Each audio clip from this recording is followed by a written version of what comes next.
நான் உண்மையில சொல்கிறேன் பாரு, நான் பிறந்து வளர்ந்ததுலேருந்து ரெட்டாளி தான் ஓட்டு போட்டுனது.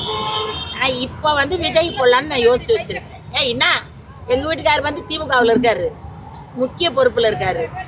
ஓட்டுன்றது அவங்களுடைய உரிமை. அவர் எந்த கட்சியில் வேணாலும் இருக்கட்டும், என்னுடைய உரிமையை அவர் தட்டி பறிக்க முடியவே முடியாது.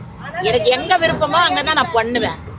நான் ரெட்டாளி தான். எனக்கு 53 வயசு ஆகுது. நான் எப்போவுமே ரெட்டாளி தவிர வேறு எந்த கட்சிக்கு நான் போட்டதே கிடையாது.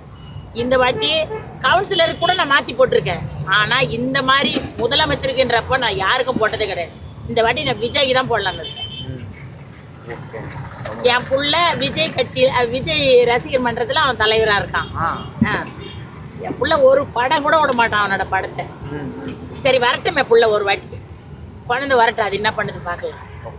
நிறைய பேர் என்ன சொல்றாங்கன்னா, இப்போ இவங்க குடும்பத்திலேயே பிரச்சனையை சால்வ் பண்ண முடியல, பெண்களுக்கு இது பண்ண அவன் பிரச்சனையாண்டா. உன்னோட நாத்தத்தை எடுத்து விட்டோம்னா எங்கேயோ போவோம். அவனையா நீ குத்தி கிளப்புற? உன் நாத்த நாரிங்க கிடக்குது. அத்தை முதல்ல சென்ட் போட்டு மூடுன்ற அவனையா பற்றி பேசுற? அவன் கணவன் மனைவி போயிடுவாங்க, நாளைக்கு ஒன்றா குடிக்குவாங்க. 2 குழந்தைங்க இருக்குது, சும்மா அப்படியே இருந்துருவாங்களா? பிள்ளைங்களுக்காவது அவங்க ஒன்றா கூடி தானே ஆகணும். சின்ன பிள்ளைங்களா நான் இட்டுன்னு போய் வளர்த்துக்கிறேன்றதுக்கு ஆறாளம் புள்ள, கல்யாணக்கார புள்ள இப்படியே சேர்ந்து தான் போவாங்க. அவங்க பிரிஞ்செல்லாம் இருக்கவே முடியாது.